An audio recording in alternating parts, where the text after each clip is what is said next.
Oh boy, am I in hot water today. So The Critical Drinker is quite a popular film reviewer here on YouTube, and he has made a name for himself for his drunken and comedic persona, his coverage of various topics within pop culture, and his total criticism of anything that he perceives as woke. Last time we talked about his video on fixing Rey, and I didn't think he was being very fair to her in that video, but that was it. My criticism did not go deeper than our disagreement on a fictional character. However, today we are going beyond just a disagreement, because I think The Critical Drinker is a problem. Anyone with any thought for themselves or who hasn't already fallen down the rabbit hole yet can tell that this man is a reactionary. A 2-hour feminist power fantasy for the blue-haired land whales of the world to feel vindicated as they go home to their empty cat-infested apartments. So many of his videos claim to be about something relevant to film analysis, but they end up being a means for him to rant about how the representation of women and people of color in big franchises are ruining the film industry. He sees the push for social and political freedom for all races, genders, and sexualities as an attack on him and his passion for film. And even the slightest hint of covering these issues in franchises like Star Wars and Marvel makes this man squeal in terror, for the SJWs are coming to get him. Listen, even if you don't care about social issues, which would be kinda iffy, but let's just say you don't care, the least you can do is just not say anything about it. But that's the thing, this man does care, and his opinion on social issues is very obvious. I believe that The Critical Drinker is toxic, and today I'll be showing you why I believe this to be the case. Naturally, I can't cover every single thing he said. I wish I could, but that's just not plausible. Instead, if you want me to dig even deeper down into his content, then let me know down below. But anyways, the main video in question today is one he made a couple months ago called Marvel Phase 4.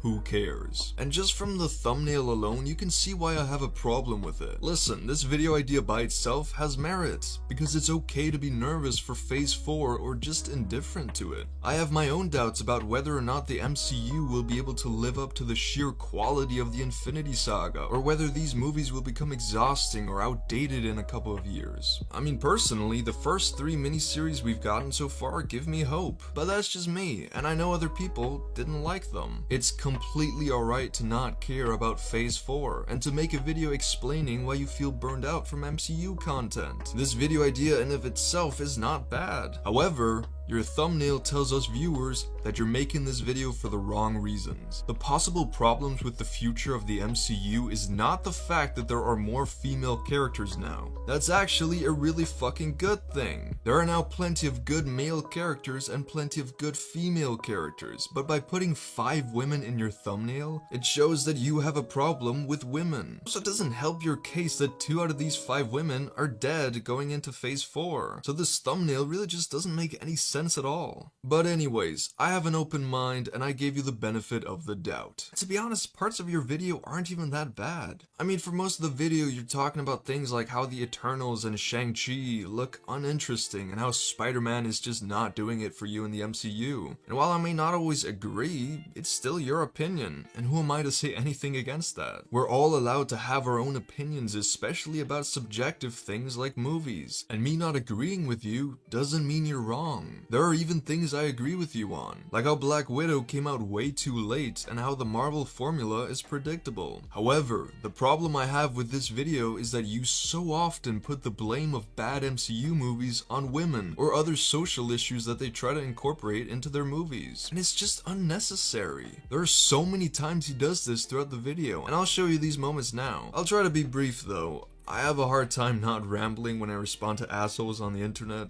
but we'll see how this goes. I also have the sneaking suspicion that this film was bumped from its original pre-Endgame slot to make way for a certain overpowered Mary Sue character that Marvel laughably thought was going to be the new face of the MCU. I really don't understand calling a Marvel character a Mary Sue. Characters in the MCU are powerful as fuck. They're superheroes. We have Thor, we have the Hulk, we have Wanda, we have Vision. All characters who fit your descriptions of an overpowered Mary Sue too, but since it's Brie Larson, the most evil creature on the planet, then you have a problem with it. Grow up and give actual film criticism. And on the surface, Thor Ragnarok seemed like great fun, at least until you started to look a bit deeper and realised that he basically spends the whole movie playing second fiddle to strong female character and strong female antagonist, and getting his ass kicked by both. Yes. The only thing that happens in Thor Ragnarok is that Thor gets beaten up by the feminists. Yeah, you're deluded. If you really can't see past two female characters in a movie who are just acting like normal characters in this universe, then how can you possibly expect people to take you seriously as a film reviewer? Your bias against women completely dictates your thoughts, and it's such a toxic mindset. Listen, I personally don't like Hela much as a villain, but it has nothing to do with the fact that she's a woman. She falls victim to the same character problems that so many other villains in the MCU have. But because she's a woman, then it's suddenly worth mentioning to you. Also, apparently villains nowadays aren't allowed to be strong or beat up the hero. Oh sorry, my bad. Yes they are, but only if they're a man. How can you openly say shit like this on the internet? And how come so many people just accept it? I just don't get it. The fact that Thor Love and Thunder is going to have strong female character as the new ruler of Asgard, and Jane Foster taking Thor's hammer away from him, kind of suggests that he's really just there to prop up his more diverse replacements. What the fuck is your problem with Valkyrie being Queen of Asgard? Who else does Thor trust enough for this role? Everyone else who would have been capable of doing it is fucking dead. What the fuck is wrong with Jane Foster being Thor? That's literally who she is in the comics. When Captain America picked up Mjolnir, it was fine and epic, but when a woman does it, oh, no. Then it's just woke SJW propaganda. Listen, the women in these movies don't undermine Thor. We all still love him, but apparently you don't want side characters in your movies. Because then the main character can't shine.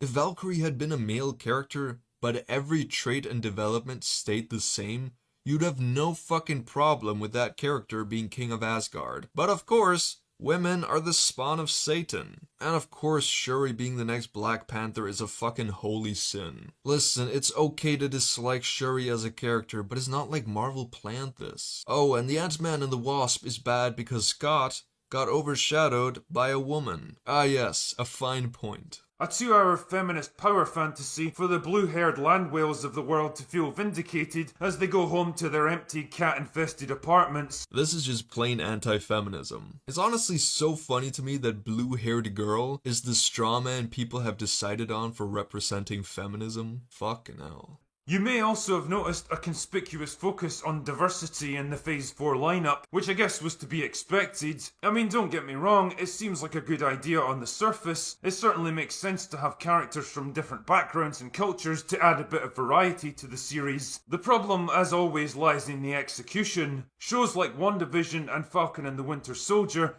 leaned far too heavily on identity politics, aggressively trying to lecture their audience about the evils of modern culture, rather than presenting a fun story with interesting ideas and allowing them to form their own opinions. The evils of modern culture is not an interesting topic to explore. What the fuck? How is it not an interesting topic? Falcon and the Winter Soldier tackle some very relevant topics such as the nature of terrorism, institutional racism, and inequality within society and the ramifications it has for a lot of people. Naturally, it still has the more MCU-related topics such as what it means to be a hero and finding out who you are, but these other topics I mentioned before are a lot more intriguing. But your main critique of this show being that they try to tell people not to be racist is a very bad look for you. Captain America has always been about the evils of modern culture. Just try to think for a second what the reaction would be if Captain America was real in our world and he gave the mantle to a black person. Think about how many proud white nationalists would say that it wasn't constitutional. Institutional racism is real. Societal racism is real. It's what the foundation of the world is built on. In that way, the show was very meta because it was able to address actual inevitable criticism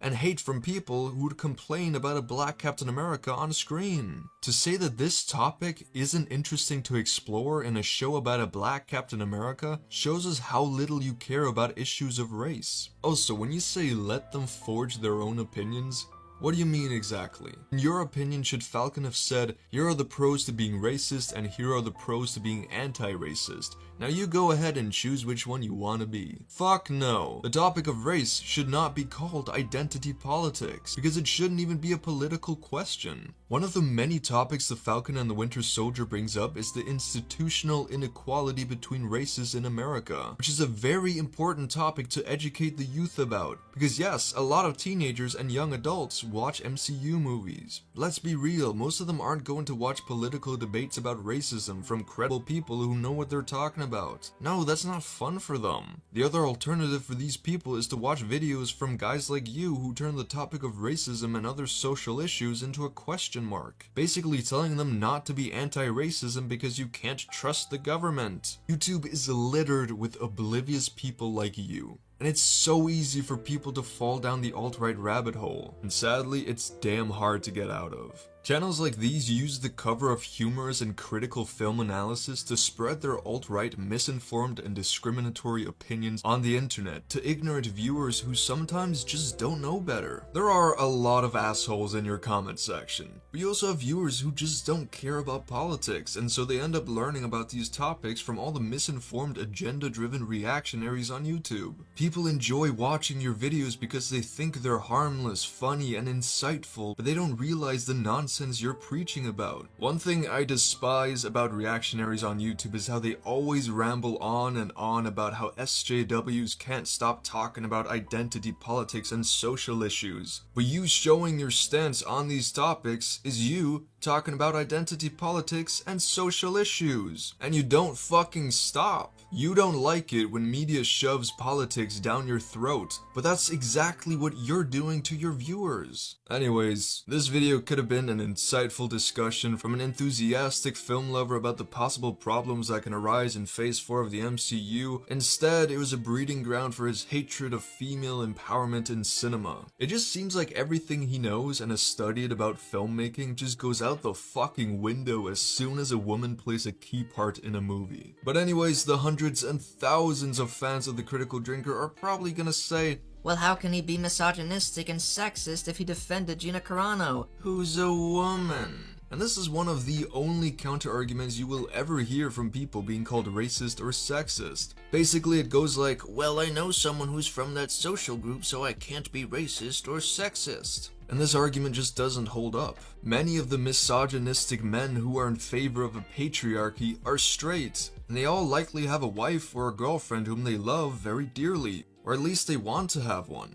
You don't have to be abusive to be sexist. A man can still be indirectly against equality between the genders for various reasons. Listen, it's as simple as this. The Critical Drinker likes Gina Carano because her alt-right ideals align with his, and because she got fired for opinions that he likely also holds. He doesn't care about her, he just uses her story to further help grow his anti-wokeness platform. And here's proof that he didn't care about her before her controversy. But for the life of me, I'll never understand why they cast Gina Carano. I mean, she's big and burly, and she obviously knows what she's doing when it comes to the fight scenes, but she's a fucking cage fighter, not an actor. Watching her trying to emote is almost as painful as watching Brie Larson trying to be funny. Is that like a personal attack or something? He thought she was a bad implementation into Star Wars and that she was just there as part of Kathleen Kennedy's SJW agenda. This is the exact same mindset that all the rest of these reactionary fuckers have. They hated her until she wrote transphobic shit on Twitter, posted conspiracy theories, and ultimately got fired for it. And now, she's a saint. His video on Gina Carano is one of the worst videos I've seen in a long time. Again, I'm not trying to discredit his skills at video making. The problem with this video is that it's very obviously a political rant. However, it's not portrayed as one. Instead, it's spoken as a fairy tale, supposed to inspire people to follow in her footsteps. Just listen to the intro. Gather round, dear viewer, as I tell you a tale. It's the tale of a woman who stood tall in the face of jealousy, cowardice, hatred, and vengeance, and dared to utter a single word. No. It's the story of the girl who wouldn't back down. Now this intro is fine just by itself, because if he goes on to actually cover the topic just with a bit more of a storytelling approach, it would still be weird, but it would be alright. That's not what he does though. He doesn't condemn her mocking of transgender people or her ignorant comments comparing people on Twitter who call out racist people for being racists with the Nazis. No.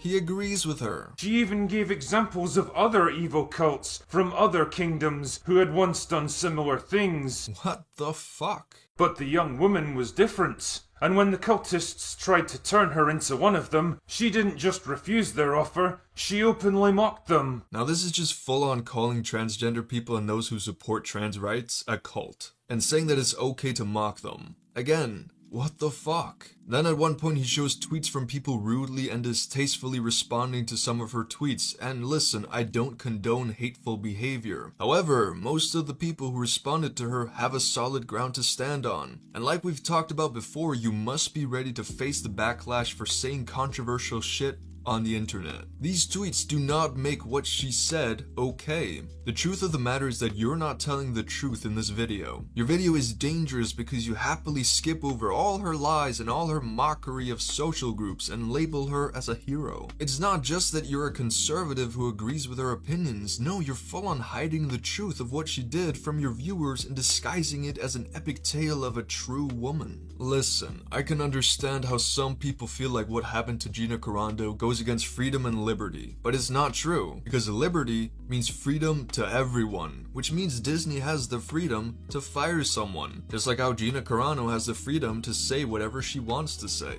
But having freedom doesn't mean there are no consequences to what you say, and the consequence for Gina Carano was that people didn't like that she was criticizing the liberty of distinct groups of people. Disney is a private company and they have full right to let go of someone who violates their contract or doesn't fit in with their views. Conservatives love the free market and unregulated companies until they actually see it in action. However, this is a complex topic and not everyone fully understands it, especially if they've been lied to by content creators they look up to. So I understand this concern that Gina Carano is being silenced because being silenced is scary as fuck. No one wants that to happen, and that's not what's happening to Carano. But to call her a hero for proudly saying transphobic shit, spreading dangerous misinformation in the middle of a fucking pandemic, and being ignorant to the Holocaust, that's what I just can't understand. Gina Carano didn't sacrifice her career to speak up against some authoritarian regime. Almost the very next day after her firing, she was invited onto Ben Shapiro's show, and her fandom has grown exponentially because alt-right fuckers and reactionaries on the internet are very prominent. Do you honestly believe she'd still be thriving like this if she'd been a Jew during the Holocaust and spoken up against the Nazis? No, of course not. It's not the same. And if you can't see that, then I guess I was just too naive to think that maybe you were just a misguided film reviewer on YouTube. I was wrong. You're a full-on reactionary.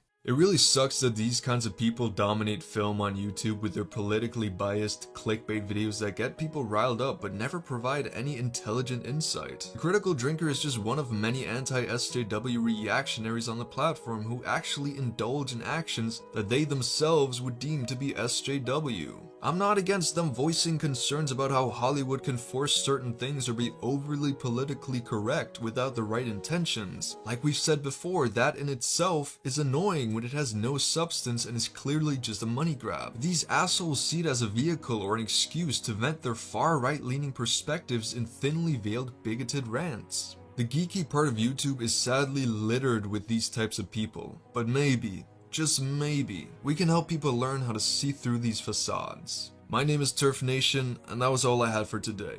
As always, if you believe that I've made a mistake somewhere or wrongly judged your favorite YouTuber, then be sure to tell me down in the comments. Call me what you want, but please don't be toxic towards each other. If you have a suggestion for someone I should talk about next, then also do leave them down below. Other than that, I hope you all have a wonderful day. Stay safe and peace out.